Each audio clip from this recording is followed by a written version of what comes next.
¿Por qué hiciste del baño otra vez? Acabo de limpiar y ya andas de pinche cochino. El demonio.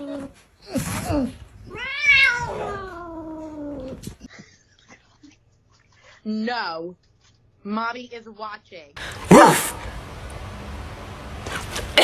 Woof.